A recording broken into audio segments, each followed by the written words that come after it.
même très étonnée. Je vous ai décrit une situation sociale qui est absolument catastrophique. Et ce n'est pas moi qui l'invente, ce sont des chiffres qui sont sortis à plusieurs reprises, année après année.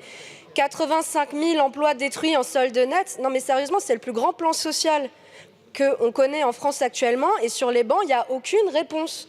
Donc quelle est la réponse aujourd'hui pour les salariés des commerces gros et petits? J'entends que les ETI sont très rentables.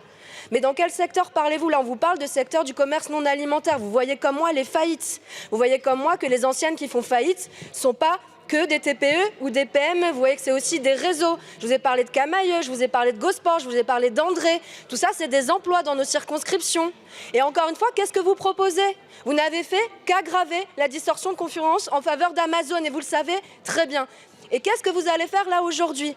Pendant le Covid, vous avez fait la même chose. Vous avez fermé les commerces de force et vous leur avez imposé de payer leur loyer aux foncières.